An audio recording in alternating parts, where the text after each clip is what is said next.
Hello guys, what's up? My name is Jawad Ali and I brought one more video. So today I'm going to define something different. I'm going to explain you how to participate in the Zoom meeting. I know everyone is at home and trying to connect via Zoom or Cisco WebEx or Microsoft or any other application. So guys, uh, I have seen people, the people who are not very tech savvy, they are having a lot of problems when they are using the Zoom, especially on the call. And there are so many funny videos out there. The people, they don't know how to stop their cameras, and the people don't know how they can handle their microphones and all those things. So this tutorial is going to be really quick. And what we are going to discuss today is how you are going to join a meeting, how audio setting and then the video setting, and how you can invite the other participant while in the meeting, and the sharing screen, chat, leave meeting, how to schedule a meeting, all those things. So the first of all, I wanted to tell you how to join the meeting. To join the meeting, all you need to do is just go directly to zoom.us/join,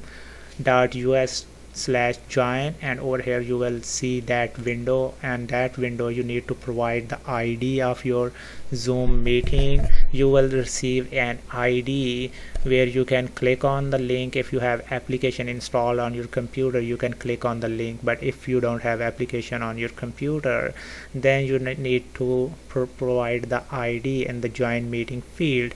And then once you are enter, then you will press the enter and you will see the similar window. Over here, if you have installed the Zoom application, you are going to click open Zoom meeting. Otherwise, you guys, if you don't have application, you don't have rights, like you need administrator rights on the computer. Instead of calling the IT guy, you just go there on the join from your browser, and boom, you are good to go. Now the next thing, the third thing is audio settings. So many people, they complain like, hey, we have two microphones, but our microphone is not working on the Zoom, and we are having this issue. You need to tell those people, hey, there's a small button right next to the microphone. Just click on that button and select the appropriate microphone from the list. Over here, select a microphone. If you have more than one microphone attached to your computer, you can either pick any of the microphone, and the same thing is for the speakers. Okay, the next thing is how to start and stop the video. Okay, the same thing, you just click on that icon, you start the video, click back on this icon, you can stop the video now. If you have a web camera, let's suppose you have two cameras, you wanted to use the best camera, then that hack is just go on this small button, click or choose either of the camera and start using it. Now this is the window. This invite other participant. If you wanted to see this really quick, let me give you a, so you see this end button on the right side. Very next to the end button, there is a participant window, and under the participant window you will see there is a link or button which says invite. Just click on that button and you will have these two windows side by side, not side by side in the Zoom, but side by side in my document. Okay, over there the first window is all the contacts information. If you save all the contacts, then you will have all the contacts over here. Just select the person and send the text to that person. But if you don't have contacts, which is usually the case for everyone, you can select, if you are working on the Gmail, Yahoo, default email is going to open in the Outlook. You can open it up in the Outlook. You can copy the invite link or copy the invitation and use your email. Simple and steady. So now what is the difference between the copy invitation and copy the invite link? So the when you click on copy invitation, that means you are going to copy the whole invitation, which includes the phone number and all those things where the participants, they can connect or they can call in using those numbers. But if you are going to copy invite link, that means you are going to send just the Zoom ID. Next window is participant. Click on it and you will have a side window where you can see all the participant, what they are doing, and no, not what they are doing, their name. So you just click on the more button and you can rename them. And if you are a host and you have to leave the meeting before meeting ends, you can make anybody host. So this more button is really good. Just click on that more button and you will get more options. Now the next one is the share screen. How you are gonna share screen? There is a share button. Just click on the button and you can share your screen. Let's suppose you are not a host on that meeting, then there's a small button very next to the share screen. You just click on that button, click on advanced sharing option and click on all participants. That means when you click on all participants, that means your participant who are not hosts can share their screens.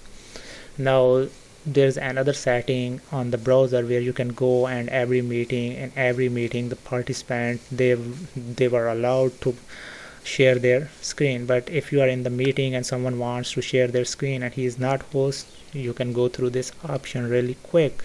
Instead of you just disconnect the meeting, invite them again, all those hacks, this is the best one. Now the chat window, it's really simple. Click on that button and then it will open up the window from where there is a select, there would be a drop down button from where you can chat to everyone, either chat in private if you wanted to talk to a single person. Then record option, record will start recording, but remember recording option is not available for participant. It only available if you allow in the setting. If you go to the Zoom on the browser and you allow it in the setting. But when you click on the record button and you are not allowed, you will receive a message like this. That doesn't mean you are going to notify your host. You are not going to notify your host. All you need to do is just text him separately and tell him, hey, I wanted to share my I wanted to record, so can you give me the permission? So host needs to go into the setting and over there's a button. So I will make another video if you are an administrator how you can play with the settings, but if you are not administrator you don't need those settings. 10, choosing the layout. This is very common. People say, oh, why we are seeing those two small windows on the top. You can choose, you can choose the gallery view, you can choose the speaker view, whatever view you want, you can choose it. And there's the next button from where you can make the window for leaving meeting. How you are gonna leave meeting? It's a button right under here, a red button which says end now. I think this is the oldest version. Different version, every Zoom version has a different option because they are approving themselves in every version like Apple. And the next, how to schedule a window. This is really quick. Go to the browser, log in over there, click on the meeting on the left side, and from there provide the topic of the meeting, short description. Do not try to get the older template, someone else template, because it is quite possible you don't want those options. From this area you need to select the day, duration of the meeting, time zone, and if the meeting is reoccurring or not. If the meeting is reoccurring, you need to provide on what days you wanted to reoccur the meeting. And then I would say registration, do not check it, because if you check the registration then only the registered, the users who have Zoom username and the password in simple word can access your meetings. So do not check that one, so every participant can attend your meeting. And I usually leave it generate automatically, but you can provide a password. I provided the password over here, and then you can leave these option on or off depending on your whatever you want, how you want. And then on the audio, always check both, because it is quite possible someone is traveling or driving and then he needs to call in, so he can call in. And in the last two options, I usually what I do should be checked. Enable join before host. So let's suppose you are late, so the people, they can get to the meeting and they start talking instead of waiting for the host and listening the boring music. And then the next is record the meeting automatically. Over here you can select if you wanted to record on your computer or either on the cloud. I would say you should record it on the cloud because it's very easy to share from cloud. We'll show you in the next video. So don't forget to subscribe my channel. please thumbs up and support me, and I will bring the more technical video. Thank you so much. Bye bye.